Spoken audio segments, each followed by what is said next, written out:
Oh, wait, like, get on Like, like Wi-Fi? Yes, you don't mind we stopping in? No, no, no. Okay. He's filming them come around and then go this way, but he stops right about here and goes over here and starts taking film. This is the Nix film. There was a lady standing in a window of the Texas Depository named Frances Dornan, and she didn't want to miss anything.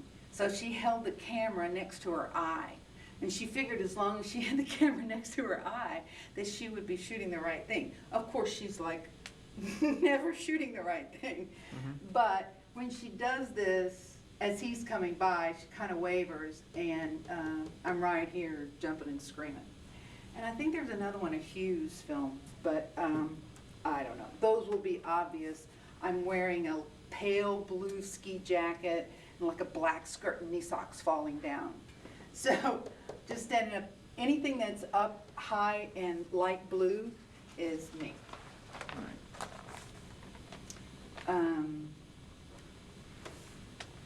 don't think there's anything else here that I should show you. Okay, don't fall, please don't fall. Okay, I'm sitting down now. Thank you. And so when did you realize that the president had been shot? My mother had heart problems, and so we were always trying to protect her. And she did not see it because she was on the ground. And anyone that was on the ground over there, even on my side of the street, couldn't see anything. And she was in front of the stone fence, they still couldn't see anything. And so I said to her, someone threw fireworks in the car, and then I jumped down because I knew he was hitting the head, and I thought, I'm going to run over to the police motorcycles that are sitting in front of the depository, because I can hear from the police motorcycles what's going on, what happened. So I ran over there, and I was just trying to be cool about it because there were enough cops standing there too. And I hear coming off of it, the president's shot in the head. And okay. So I went back and got Mom. It's something that's fascinating to me. I mean, you've watched enough CIS and NCIS. We were parked a half a block up Elm. We walked over there, got in our car, and just drove straight through Elm. Nobody was stopping anybody. The ultimate crime scene, and people are just driving through it, Once the car had left, all the barricades came down because he wasn't there anymore. And so there was nothing to keep us from driving through the scene. It felt wrong. It felt bad to be driving through the scene. And also when you've reached the point where that shot came from. Most of the witnesses, and even those who weren't close enough to see the plume, have a completely irrational fear.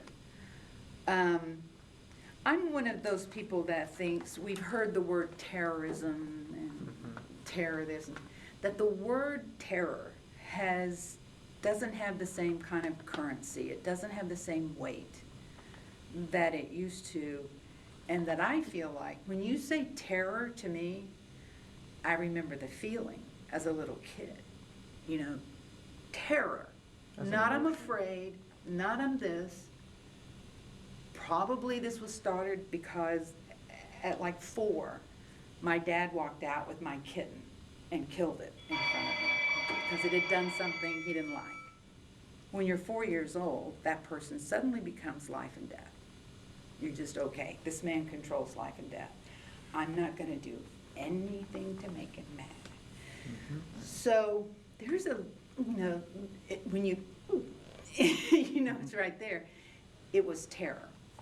And so this irrational thing came over people who witnessed it. And tomorrow I'm doing a filming with one other person who was on Main Street, and then a girl who was in Fort Worth, and then a guy who was in Midland. So we have these 4 different perspectives. And one of them didn't come forward and tell anybody and for 40 years. I went to the museum at the 25th anniversary, and they hadn't opened the one they have now. It was half a block down, and it was kind of cheesy. I mean, the biggest thing was a diorama, and they had little lights that went on as they talked about where he was. And I was like, I don't need to sit here and wait till he gets to Elm Street. So I went back a couple of years later. The museum was open. And I walked in and said, I don't mind buying a ticket for the museum, but I really don't want to go in there and see anything. And they're kind of looking at me. And I said, I think I need to talk to an historian because I was in Dealey Plaza when it happened. And I had said that 2 years earlier, and it was so busy, nobody kind of got back to me, and so I left real quick going, phew. I didn't have to do anything.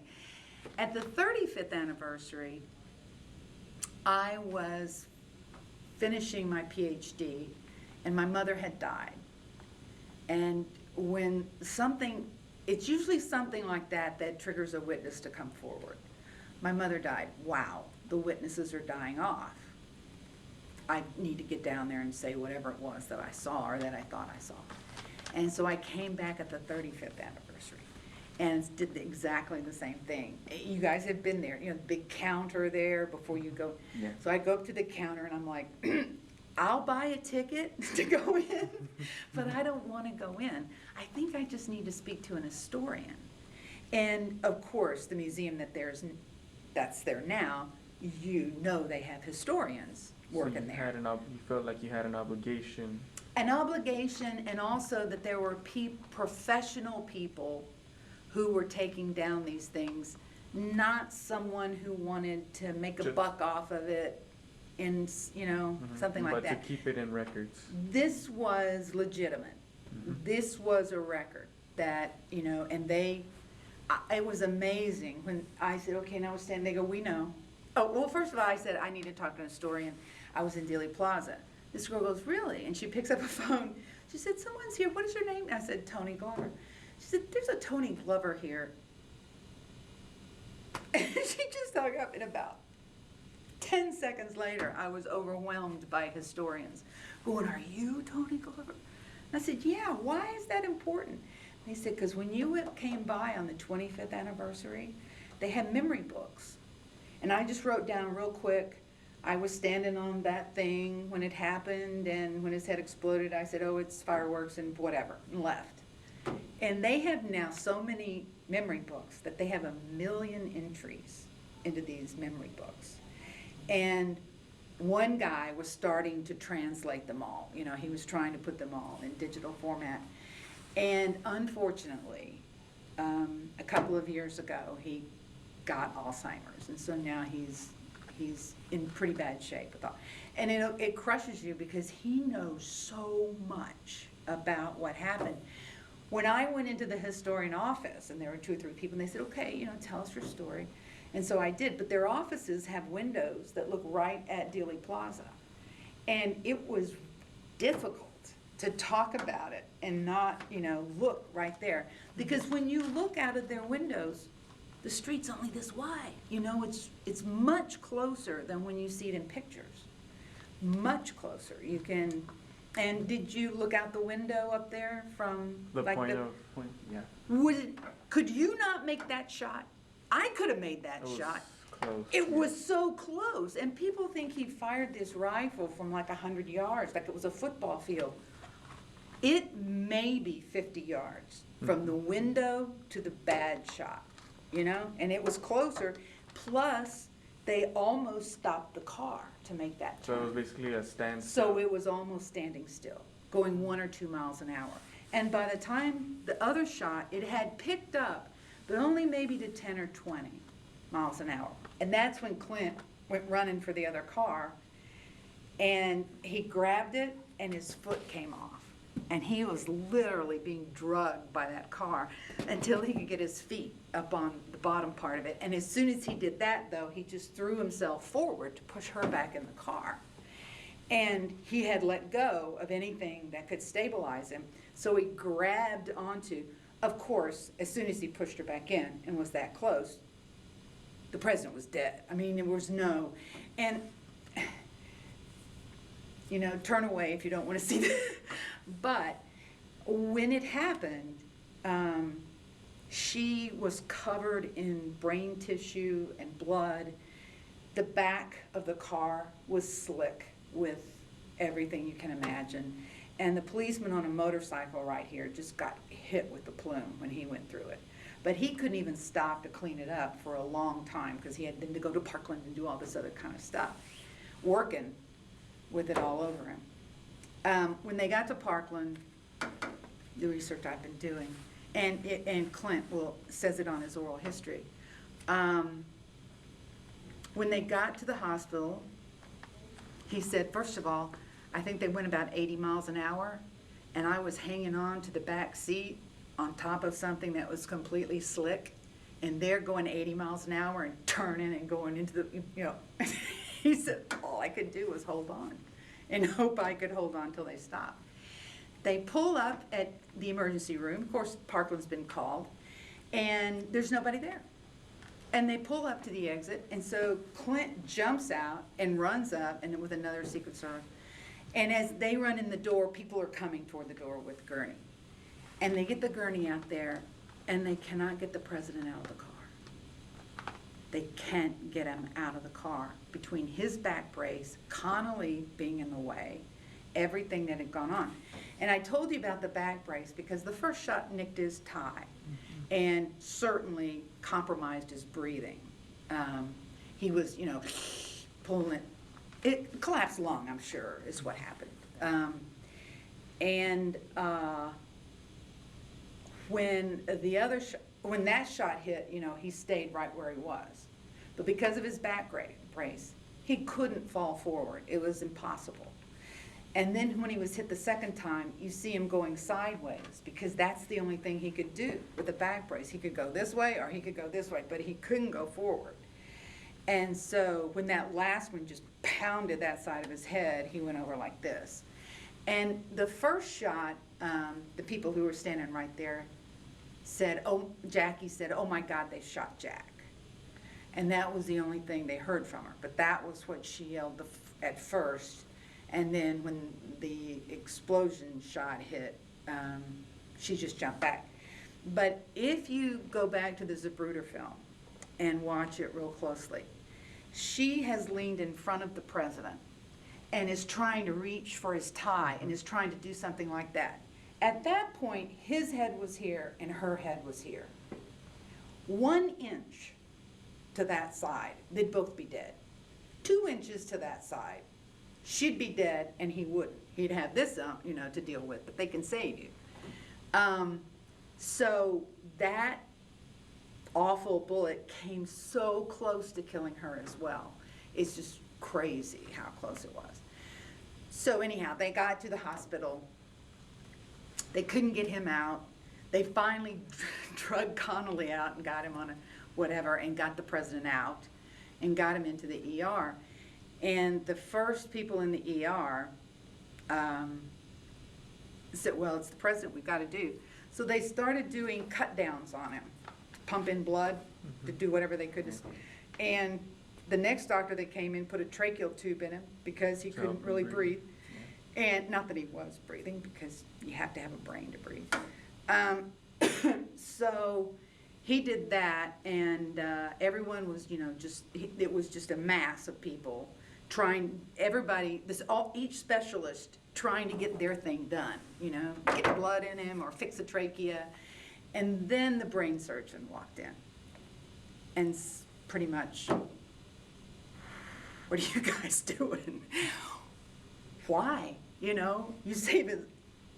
There's no way to save this man. I mean, this is crazy. And just pronounced him dead. So, in the meantime, somebody had come out and told Jackie that he was breathing. And it was just because they had gotten this in, he kind of like did an expiration. And they said he's breathing, so unfortunately, she got a little bit of news. And Clint was trying to, do all this with her, but she was demanding to sit in the room with him and that kind of thing. So he died, they called O'Neill's Funeral Home to send over a casket. And so they did. They sent over a casket and, the limo it was supposed to be in. And they put the president in it, in the emergency room, and then the Texas Rangers walked up. Now, I don't know if they're still as scary as they were, but Texas Rangers that have the white hats, they're like the FBI for Texas. You didn't mess with those guys. I mean, if one of them pulled you over, it was like, I was speeding, I'm sorry. They were intimidating, and they may still be, but back then they really were, because they really felt like they were cowboys. And I think if you stole a horse in the 50s, you were in deep trouble. And they would it was still, so anyhow, the Texas Rangers walk into the ER and say, what are you doing? And they said, we're getting him on the plane and taking him to Bethesda for his autopsy. They said, well, if someone is murdered in Texas, we have to do the autopsy here. We don't let anyone take a body out of the state if it's been murdered in our state. And so you had the Texas Rangers and the Secret Service go in. Oh, that's so cute. But we're the Secret Service and we're taking him out of here. And they were, no, I don't think you are. And Clint describes this conflict at Parkland. And that the end of it was that the Secret Service had, done something and he was gone. Was gone. Back to left field. They get to left field